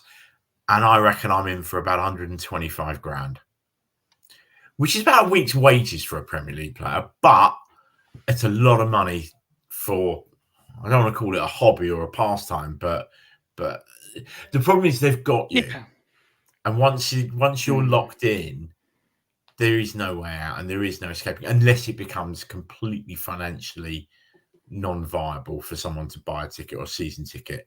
But I was talking to a really old friend of mine who's connected with me on Twitter, who's an Arsenal fan. And I know we shouldn't really mention them here, but he got 3 tickets or 4 tickets for the Porto game, and Arsenal were charging £103 per ticket. Now, if you want to get a couple of beers and some food and a programme, it's a £500 night out just to go to a game of football. It's wrong. It's morally wrong. It's just wrong. And Chelsea, I saw in the week, Chelsea are charging to sit behind Maurizio Pochettino and hurl insults at him, which is what they did yesterday, even though they won. For the Man United game, 1 ticket, £5,000. That's not for a football fan. That's for a rich person just to go and drink and eat and, I said, hurl abuse at Poch if they really want to. But it's obscene. Yeah. And I might sound like some, it was way better way back in the 70s. It wasn't. The facilities were dreadful. Yes, the facilities are great and all the rest of it and the revenue streams. And we got a new TV deal coming in 25-26 season, is it? Yeah. And we're going to Australia as well. Oh, yeah. Yeah. That'll do wonders for the carbon footprint. Save the planet. 2 Premier League clubs. Let's fly to Australia once the season's finished. It beggars. We're the greenest club. We're the greenest club, though, Mark. Billy Way. In the Premier League, yeah. Just in the Premier country League, we are, because Forest Green Rovers are literally green. So it just, as I said last week, Harry, it just doesn't sit right with me. You can't. It's wrong to penalise those, and a lot of these over 65s. It's not beat about the bush here. How many more years are they going to be season ticket holders for? 4, 5. Does it really hurt to let them have the concessions for the rest of their years, or put a limit on it up to the age of 75 or 80? So you cap it at 80. I mean, I don't see there's many 80-plus-year-olds going. There are a few, but I don't think there's that many. Few hundred, couple of hundred. For me, Mark, I just feel the club have taken this opportunity while we're playing well generally, and things are a lot happier to. I think we all saw the season ticket prices increase, but 6%. I don't think they would have dreamed of doing that under Mourinho and Conte. I think it's a large part of the way we're playing, and they thought, Joe, we can save some money here, and there's not going to be a substantial backlash because the team is performing. I think it also would be a distraction. Now we've lost to Fulham, and we've got international break. I think that there's going to be a lot of discussions, a lot of hurt. You're gone. Yeah, there is. I don't think it's a decision that they thought about the form of the team. Conte, Mourinho, you would literally either COVID or post-COVID. To put the prices up then would have been even worse. Even the 2% increase at that point would have been horrific. So, I mean, how long have we been in the new stadium? 5 years. coming up.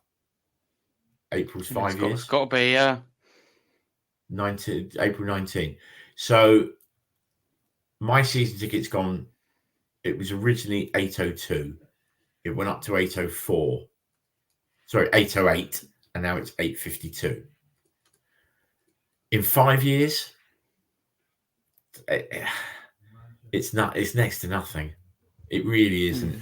I expect an increase almost every season. The fact that we haven't, I've taken as the club being sensible over COVID, and then a bit of a bonus not having an increase. 6%, I actually expected more. I thought it might be 8 or 9%. Really? So if I'm being brutally honest, I think there is an element of they're cashing in whilst we're on an upturn. I don't know. Maybe I'm in a fortunate position. It's affordable. When it doesn't become affordable, maybe my opinion will change. Tough one. Okay. Thank you, The Mark. cost of everything's gone up. The cost of everything's gone up. Policing, food, stewarding, beer, everything's gone up. You go to Tesco's, do your weekly shop, everything's gone up. Why shouldn't they put their prices up? If I'm playing devil's advocate. Yeah, no, I think you make a good point. But before we move on, Barney, I'll come to you. Talk to me and the guys to offer obviously a bit inside information. What the Riverstand prices look like, what they're going to look like from next season, and again, as a neutral, what do you kind of look at it in terms of football generally and the direction it's going in terms of fans being priced out of the game? We'll put it this way: 3 years ago, when we were in the Championship, most of the people around where I sit, I knew, right? I talked to them all, and now I don't mind this. I think it's good for the club income and everything, but I don't know anyone around me. You know, when me and Harry were at Spurs the other day, I was sat in the Hammersmith end. I knew one person. 3 years ago, I talked to 20. I mean, I've just been looking at Newcastle tickets, which is my next game. In the Riverside stand, they're £125 each for a ticket. There we go. This is why I wanted to get Barney on. They're £125. There's no hospitality there because it's just a shell. The Riverside stand is a shell. Inside is just all scaffolding. It's not even complete yet. No, it's not. I mean, I don't know the end date. So it's not like the 1882 where you get like a 2 free beers and a pie. Well, they have basically these fancy burger places just by the river. You've probably seen the stand. So they've got the burger outlets at the back. They've got the fancy beer things that you can fill up. There's like 4 of them. But I kid you not, you get a comfy seat. You get a nice view. Harry's seen it. I mean, I paid £60 for my seat for Newcastle. I paid £60 for my seat for Tottenham. And that's no hospitality. That's just literally a seat. Wooden seats as well. Exactly. I even in the press box, they're wooden seats. I tell you, they're uncomfortable, mate. They're uncomfortable. But I'm. This might sound harsh, but I'm disgusted at the prices. It's pricing fans out. I mean, I know so many Fulham fans who can't go anymore.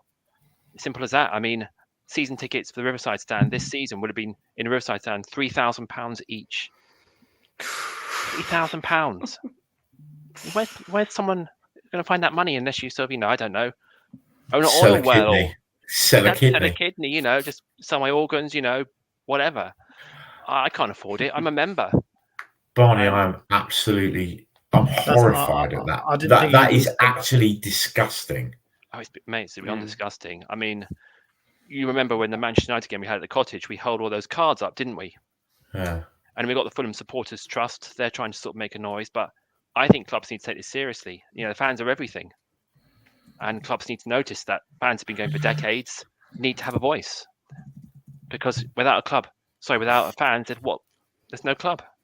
Can I ask you a question? Do you get, and I hate the term tourist, and I was taken down a peg or two this week on Twitter by a Spurs fan who I know who says, can we find a different term for them? Do you get many single game visitors per season as we do? Because there's a theory running around that if my season ticket was used by 19 different people throughout the season, they would spend, we worked it out, they would spend about 3 to 4 times more a year than I do, because Each one would maybe go and buy something from the shop. They'd buy food and all the rest of it. Whereas I'm only going to do that once a season. So someone said, is there still a place for season ticket holders? I said, well, if you lose the season ticket holders, you lose the heart and soul of the support of the club. Spot on. But you get a lot of that at Fulham. Well, we've got about 12 to 14,000 season ticket holders. And so the rest go on general sale onto members. So I'm a member, I buy on a game-by-game basis. And the people who might come, I don't know, to see certain players, it happens. They want to come and see Raul Janimis. And I'll see them. I might never see them again. And it's happened all season. It happened last season as well. I don't mind that. They bring money into the club. They buy the shirts. Harry, probably you saw this after the game. The club shop's always full. I mean, that Stevenage Road is just full of fans buying shirts. They bring money into the club, which are overpriced anyway.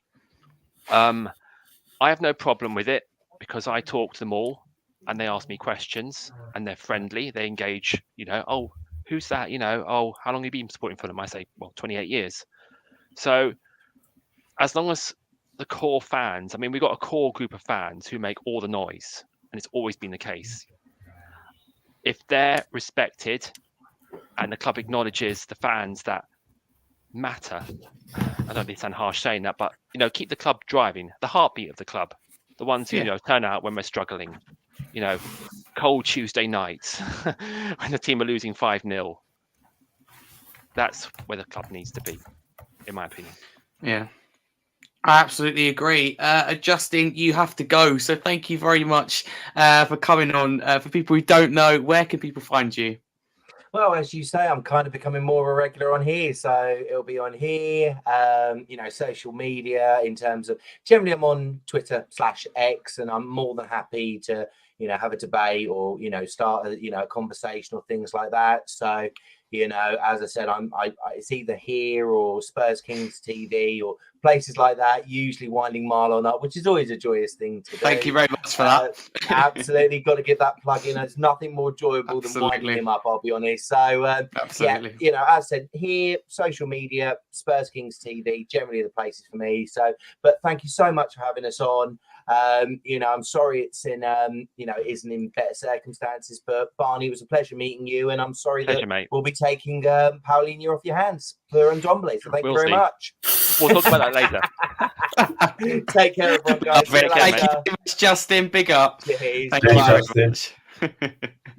Love it. Right, before we go on to the questions that people put forward for the podcast, we'll go quick FPL update in the Harry Scarf League. You've got Mickey Race up until top of the league. You've got Tom Carr in second, Ted McCoy in third, Mark Sweeney in fourth, Luca Fagna in fifth, Tommy C falling to sixth, same as Sean Holder in seventh. Will Savage retains eighth, Kai got in ninth, and Rob Perry in 10th. That is the top 10 of my FPL league. There's now, let's go down, 117 people in the league. Barney, you're up to 110, and that is impressive considering you joined late. First year in FPL.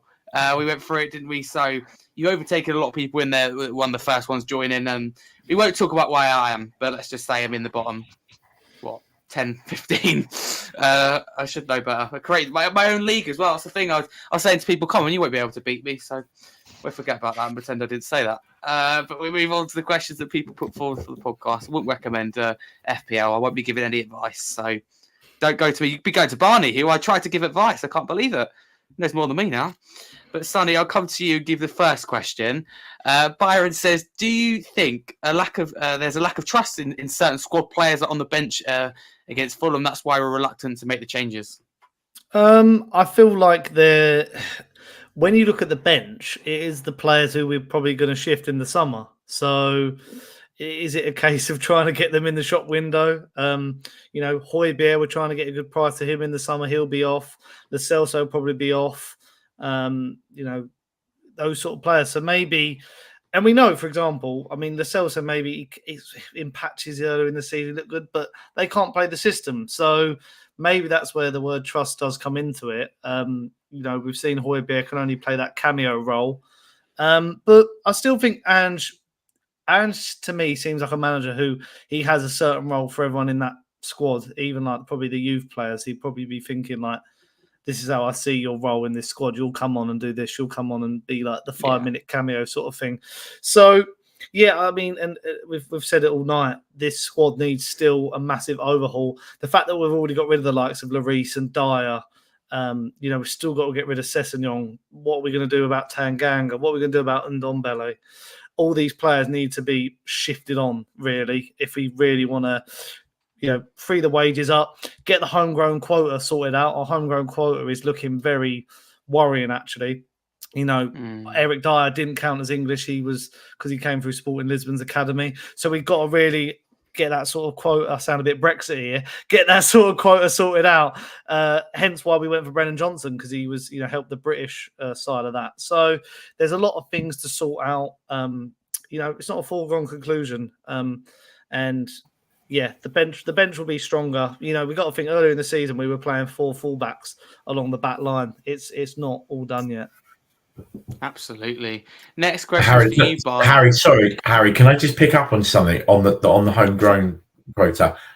Perhaps Sarr qualifies as homegrown from next season. There's 2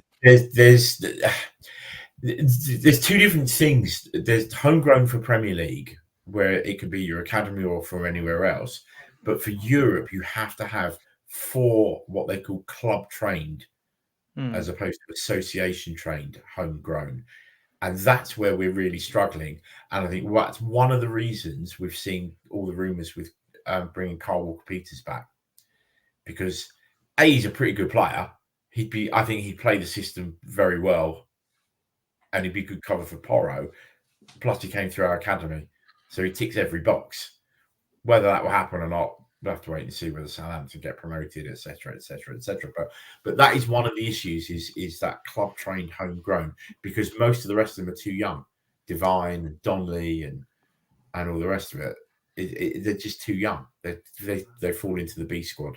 So it's next season could be a bit of a bumpy one in terms of who qualifies for Europe and how we sort of juggle the squad around, unless a miracle happens and we buy a couple of ex-players back. No names. Harry Winks. Yeah. Well, at least you got the first name. Absolutely love that, Sonny. Barney, the next question is from you in the chat live on YouTube from Emerson SNN, who says, Barney, how much for Paulinho? I want you to be totally honest here, because a lot of players like Palace, they rated like Zaha really highly, it's all like 100 million, and people go, how can you do that? But so I think Spurs to Harry Kane, players always mean more to a club. So how much would you honestly consider letting Paulinho go for? 80 million. He's not worth a penny less. Okay, that's lower than I thought, to be honest. Okay, 80 million. Mark, I'll give you this question from That Spurs podcast, so big up to him, who says, Harry, question, why do we seem to have an issue at the club of never being able to handle pressure when we can lay a marker down, no matter who the players or managers, we always slip up? What do you think? I think that's a bit of a... I think that's not quite right. I mean, we had a chance last week to lay down a marker against Villa and had no issue laying down a marker against a direct rival. So it just, do you know what? I don't read too much into it. We didn't play very well. Fulham probably produced one of their best home performances this season, and some of them have been very, very good. And the two collided on Saturday, and a 3-0 defeat was what we got. I hate reading into things like that. It's every team has. I think we've handled the pressure well this year. We beat Liverpool, Manchester City, Etihad, Arsenal. Villa for me was pressure, because we'd lost that 6-pointer. Then top four's very, very hard for us. We'd have been 8 points. We'd have been 8 points behind them, and we probably had United breathing down our necks a bit more, because they'd have only been 3 points behind us. So actually, I thought we handled. You're right. We handled the pressure very well in that game. Yes, there have been instances where we've had the opportunity to do this, that, and the other. That's football. Yeah, that is football. Thank you for the question. That's Spurs podcast. Although I don't agree, it's always good to kind of get your view of it, because I know that all our opinions differentiate, and I like that. But no, for me, we handle the pressure well. Sonny, I'm going to give the next question to you. Peter says, thoughts on the possibility of signing Kimmich in the summer? I'm going to be the bearer of bad news. I've just seen a tweet that said he's only looking at he's not looking at Chelsea, Man United. He's only looking at PSG, Real Madrid, Barcelona, all the top clubs. So I'm going to pour cold water on that one straight away. Absolutely love that. Next question I'll give to you, I think, Barney. Yeah, I'm going to give it to you from Luca. What do you think Spurs' main issue was in that game? Underestimating Fulham. I think they were slow in closing us down. I think we played into spaces very well. And I think we exploited Spurs underestimating us, really. They looked almost tired at times and just not interested in actually going for us, if that makes sense. And I think we just capitalized, and they probably saw us as, no disrespect, but probably an easy target after your convincing win against Villa. They thought they could come to Craven Cottage and they could turn up and win. And we showed them otherwise, and that's the truth in it. You've done it. I think Arsenal was exactly the same. They rocked up. Didn't really put a shift in for me thinking they'd win. I think we all did, and Fulham gave the surprise. I think Man United the same at Old Trafford as well. Exactly. Just turned up with the wrong mentality. Players not tracking back. Rashford, don't get me started with his tracking back. But Mark, I'll give the next question to you because Courtney says, would you keep Son or let him go to a team in Europe in a few seasons before he retires? Do I even have to answer that question? Sorry, that's just for me. He has to stay. We've lost one of our talisman last summer. To lose another one, and then you've got, what experience have you got left in the team? Is there a price that you'd say, do you know what, I'll maybe change my mind, or is it just like no price at all for you? Well, if someone offers 150 million, I'd sell him, because then you can replace him. I think he's that special a player, and people say, "Oh, but he's 31 or nearly 32." He's as fit as a fiddle. And I think he will stay. He'll be at Spurs for the rest of. I think he'll finish his career at Spurs, or he might finish and then go back to South Korea and play a season or two over there. Before he finishes. He's not driven. I don't think he's driven by money. Well, he's not driven by money because the way he's brought up by his father and all the rest of it. So I don't think that would necessarily interest him. And I think I actually think he's had a really good season because he hasn't been in Kane's shadow. Now, you can argue what you like about that one, but that's my opinion. I think he could do more as a captain. He's captain material.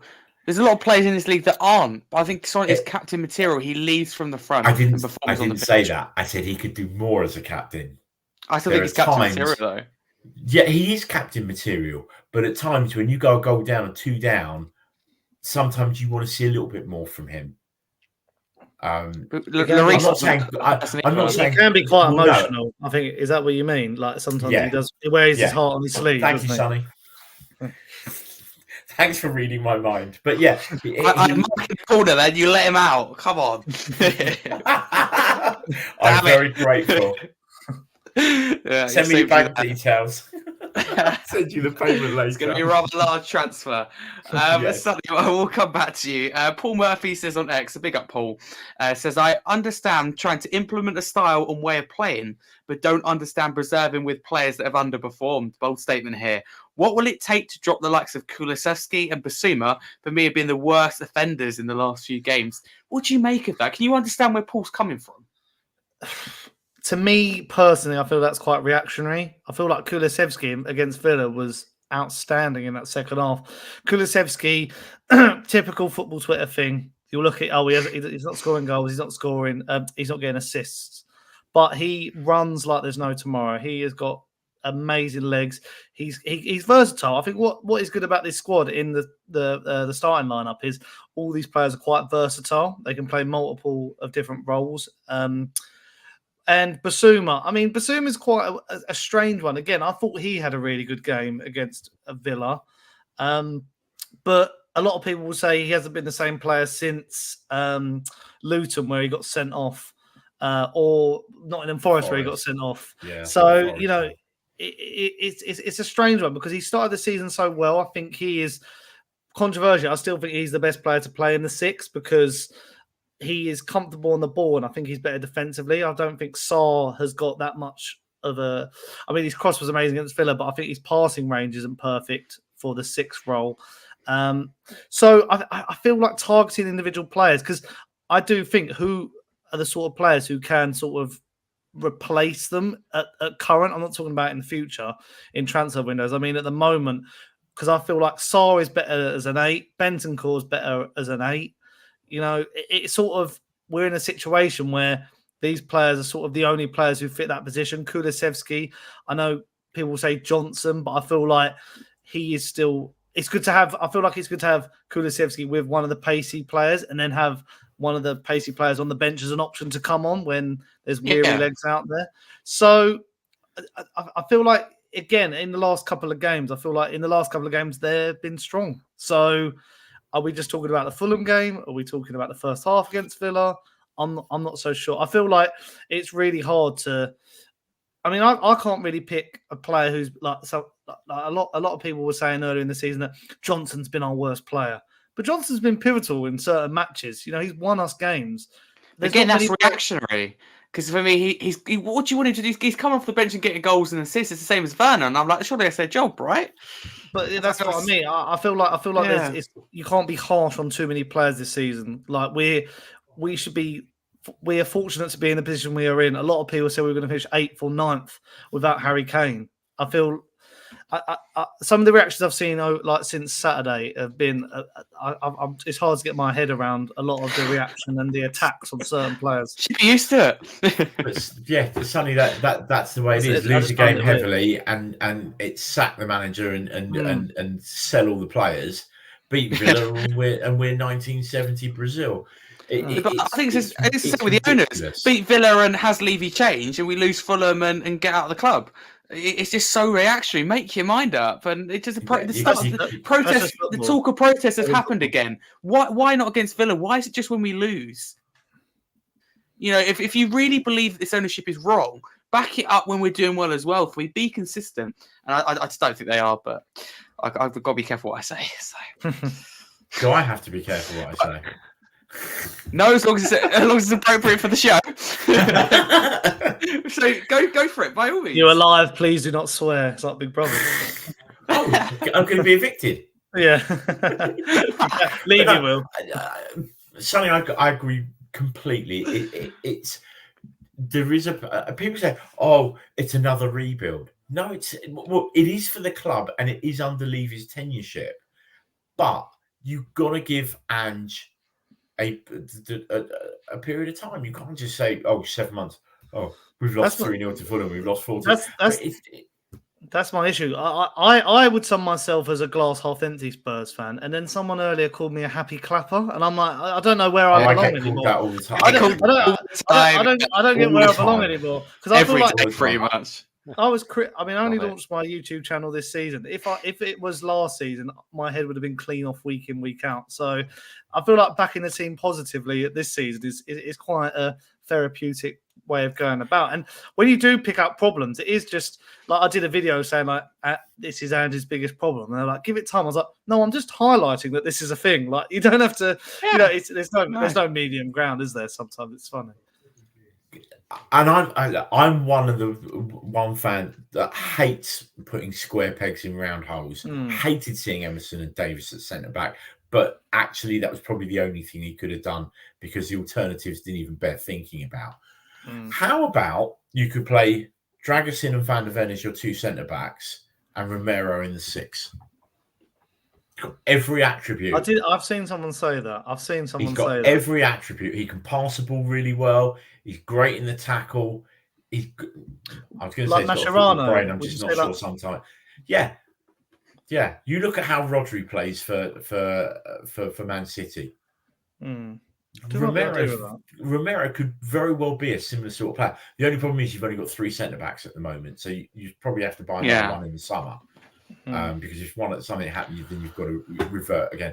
It was just a thought that I'd throw out there. No, I think he's probably the nearest to a 6 than any of the 6s that we have at the moment, or those that play, which is Bentancur, Bissouma. The only thing I would worry with Romero is how press resistant is he when the ball comes into him with his back to a player. I was thinking, that's it. Whereas Bentancur and Bissouma are very, very good at that. They're very press resistant. I'm not sure Romero would be, and would he just turn around and just kick someone if they took the ball off him? That's always the worry. Very true. But Barney, I'm going to give the next question to you. We have touched on it, but I want to get your thoughts. Pari says, thoughts on Dragoson's first start in a Spurs shirt. Do you think he was a problem against Fulham? Obviously, we discussed that generally it's a collective thing. Was he? What do you think of him? I like him as a player. I don't think he was a problem. I think he had a good game. I think I've always preferred Mickey. I think he's a great defender for Spurs. Yeah. And sometimes when you get a player who comes in, he's fresh on his legs, it's a lot of pressure on the lad. So I'm not going to sort of, come down too hard on him. Could he have done a bit more with our third goal? It's hard to say. So yeah, I think he had an all right game. I'm not going to sort of, slate him too much for it. He'll learn and he'll get better. Yeah. Absolutely. No, I completely agree. Well said. Mark, I'll give this question to you, and I've done it deliberately because I think this is going to wind you up slightly. Because Joey says, why have our players become like NPCs? Plenty of promises, but not following up on what they're going to do. Shocking. What do you make of that? Football's not as simple as that. That's the problem. You can train as you can train all week and prepare for a game, and once the game starts to unfold, if it was that easy, we'd be able to predict every scoreline every week. I've been playing a predictions game where you have to predict the score every week for nearly 20 years. It is so difficult. I can't do it. It's impossible. I mean, I had Burnley to win 2-1 on Saturday against Brentford. It's the first one I've got 100% right in about 3-4 weeks.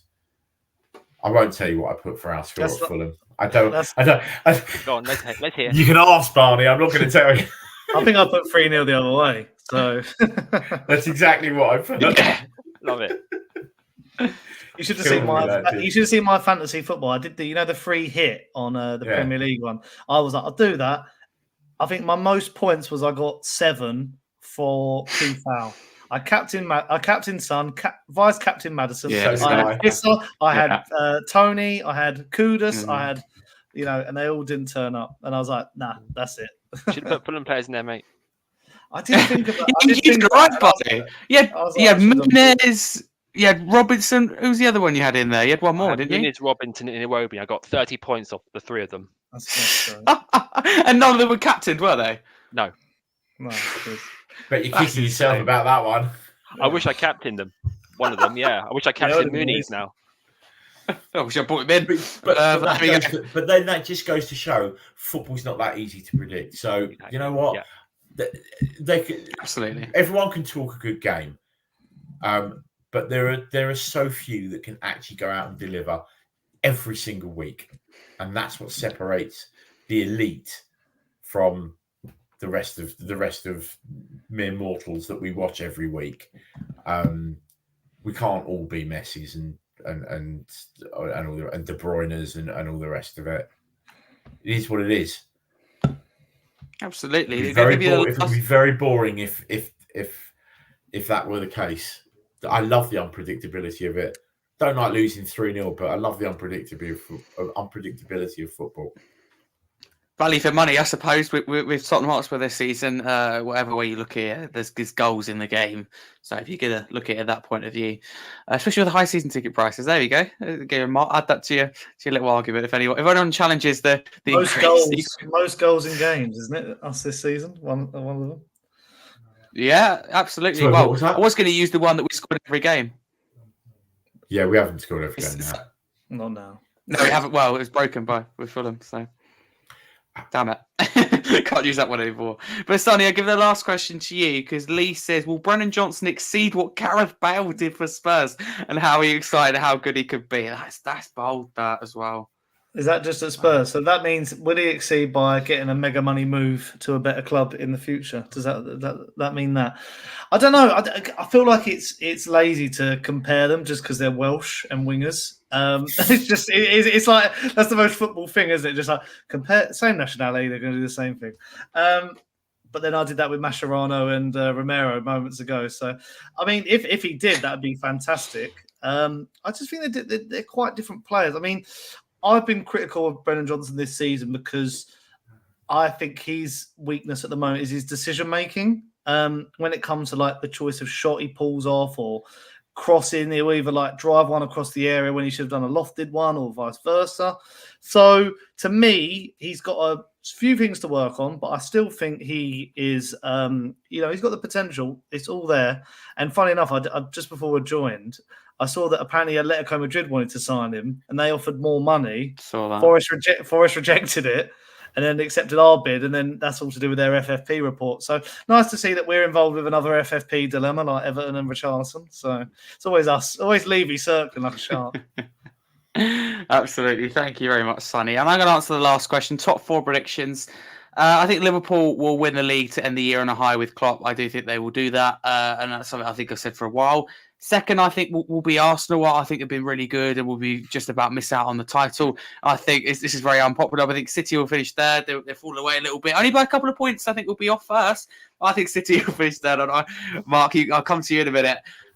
Fourth, I think Aston Villa will edge it slightly, to be honest with you, and that's purely based on our April run-in. I think it'll be very close.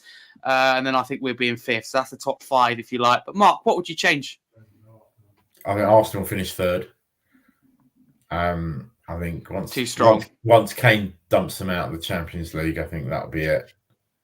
Because on the league, then surely. No, it's up here with Arsenal. They beat themselves up mentally. Yeah. I just don't think. I just don't think they'll win it. I think City are just a machine. I think they'll beat them at the Etihad in a couple of weeks, and then they've got Bayern, I think, the following week. And obviously City have got Real Madrid, but I think it just could be a sort of 10, 14-day period that could just hurt them. They've got Villa, Arsenal in that period. So they've got some tricky games. And as tight as it is at the moment, a draw will hurt them. Yeah, absolutely. Because they'll drop 2 points. I think City will win it. I think Liverpool will finish second. And I think Arsenal finish third. And I think we will finish fourth. I think I looked at Villa's next. I hope you're right. I think the fact that the City game has been taken out of that run of Arsenal, City, Liverpool, or City, Arsenal, Liverpool, because of the FA Cup semi-final is that weekend. We're meant to be playing City. I think actually could benefit us because we did have that. We all know it'll be midweek, and I think it'd still be in between. Oh, I'm hoping it's in between Burnley and Sheffield United, and hopefully they're both relegated by then. We can have a bit of rest. The chances are it will be because if City gets to the Champions League semi-final, can it? Well, no. The Champions League semi-final will take up 2 of those weeks, and City have got another game to rearrange from this weekend just gone when they played in the FA Cup. So they're running out of dates. Yeah. So anyway, first, second, third, fourth: City, Liverpool, Arsenal, Tottenham. Fair enough. For me, I'm just going Liverpool because City and Arsenal, I think, will be really focusing on the Champions League, and City, Real Madrid, Bayern, Arsenal, and Liverpool with Europa League. I think that they'll be able to balance it and end the year on a high with Klopp. And I still think that they will. I think they could win. Generally, could win the treble. I think they win the. I think they win the double. I do think they win the treble. No, I think they win the double, but they're still in for that. Double, because it's not the FA Cup. The actual double is the league and the FA Cup. Not the double. Double. Yeah. But that wraps us up nicely for today's show. So thank you everyone for watching it. I think it's the longest one we've ever done. And I didn't think it would be because we didn't even touch on Luton, and I planned to. But nonetheless, thank you very much for all your continued support. Thank you to my wonderful guests on the screen. 3 of them with me now. Firstly, Sonny, first time on the show, certainly won't be the last, as I like to say. Where can people find you? Cheers, Harry. I thought it was great. Hopefully, it's been a long time coming because we've been in contact for ages, but I just don't. So it's good to finally jump on and flex my New Balance t-shirt as well. I keep showing it off. I love it. You can catch me, Sonny Talk Spurs on YouTube and Sonny Snelling on all my socials. Yeah, got lots of every other day I post videos, bit different sort of Spurs content. So and also if you catch me on my socials, I work for TalkSport as well, so you can see me on screen on there as well. Go check Sonny out. Does a lot of good content, actually. Really honest, really balanced. So I always love listening to him. So big up, Sonny. Mark, regular on the show now. Yeah. How do you feel about that? And where can people find you? Mark Spurs on Twitter is pretty much the only one I use.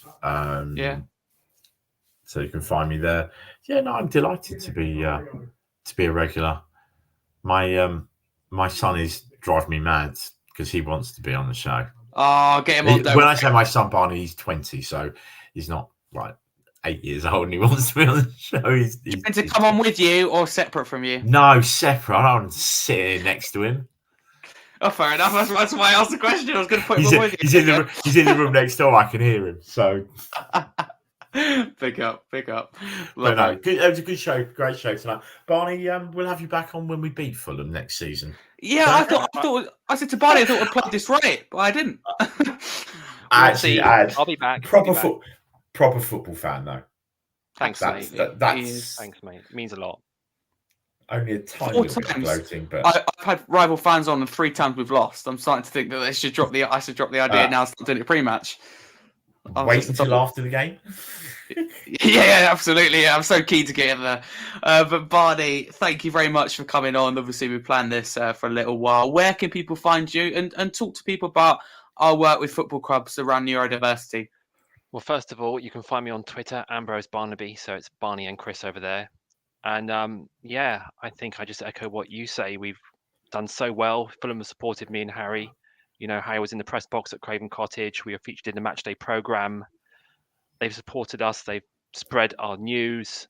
We're going to be working with Spurs in the future, hopefully, to do the same thing. I think it's just incredible. We've had so much support. And long may it continue, mate. And thank you so much for inviting me on your channel. Hopefully the first of many.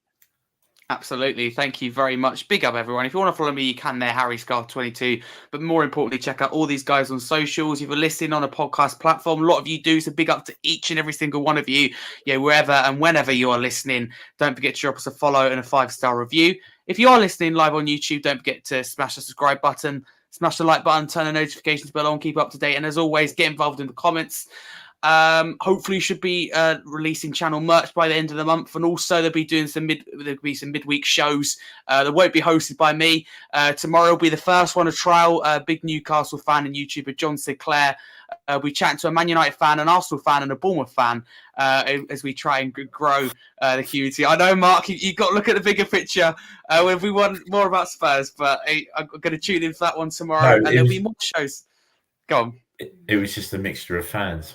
Interesting. It is a mixture of fans. See, we're going to do a Premier League roundup with I'm not on it. They're going to discuss Nottingham Forest points deduction, the relegation battle, hence Bournemouth for the outsiders of it. It would have discussed them under Iriola, Arsenal in the title fight, United top 4, top 6 fight. So we kind of cover all the bases on that. That was my thinking behind it, Mark. But it's going to be interesting because that will be the first ever piece of content that I won't be on the channel. So I'm going to see how that goes, to see how it progressed. But big up to everyone. Enough of me waffling.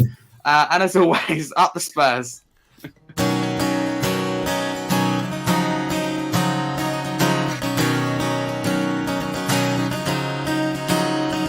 were working as a manager at Celtic Park when we met you.